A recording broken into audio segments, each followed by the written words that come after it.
Parce que tu es différent, tu m'enrichis. Très souvent, nous parlons de l'importance de la souplesse. Mais quand on parle de souplesse, nous pensons automatiquement, par exemple, à la possibilité, avec les mains, de toucher le bout des pieds, par exemple, ou de pouvoir faire une extension importante, ou une flexion latérale. Mais cette vision de la souplesse, c'est toujours un allongement des muscles. Je peux plus ou moins allonger mes muscles pour me pencher complètement en avant ou pour m'étendre en arrière. Mais il y a une autre souplesse qui est la plus importante pour la santé. C'est l'aspect élastique des chairs. Ce n'est plus l'étirement des muscles, c'est la capacité à la pression de sentir que les muscles sont souples, relâchés. Et là, on va totalement à l'opposé de la culture occidentale, du muscle pur et dur, du muscle dur. Cette culture est omniprésente chez nous. Il faut rentrer le ventre, il faut serrer les fesses, il faut parfois serrer les dents, il faut montrer, bomber le torse.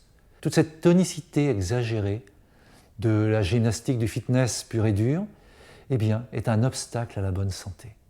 Un muscle souple, ça veut dire le passage libre du sang dans le muscle, dans les myofibrilles.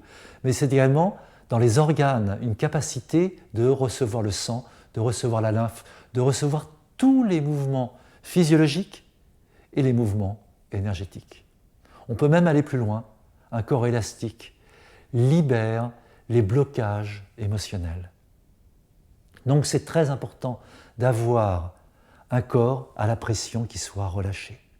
Fort à l'effort, oui. On n'est pas contre le muscle, contre l'effort sportif. Fort à l'effort, oui.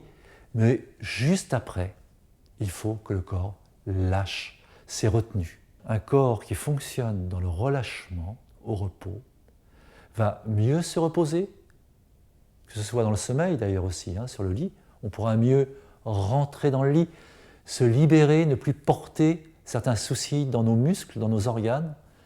L'élasticité des chairs donne le confort, le repos, et va d'autant plus après, puisqu'on est reposé, permettre au corps de se tendre encore plus puissamment. Si par exemple, je gonfle le torse et je montre combien je suis sportif et tonique, et si je fais des exercices qui me gonflent les muscles, eh bien, je suis dans une position de blocage. Ce n'est pas être fort, c'est être bloqué.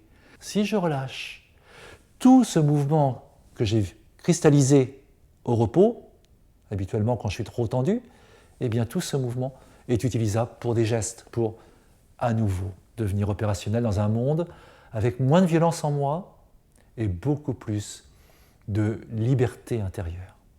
Vous voyez, si les muscles sont souples, sont déformables à la pression, pareil pour les bras.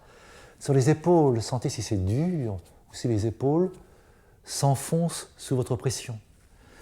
Tout le corps, les cuisses, le ventre, tout le corps doit être relâché. Sentez si votre corps est souple ou bien tendu. C'est la grande différence, la grande expérience, c'est de savoir dans quel corps vous êtes. Si vous êtes dans un corps libéré ou dans un corps bloqué, verrouillé.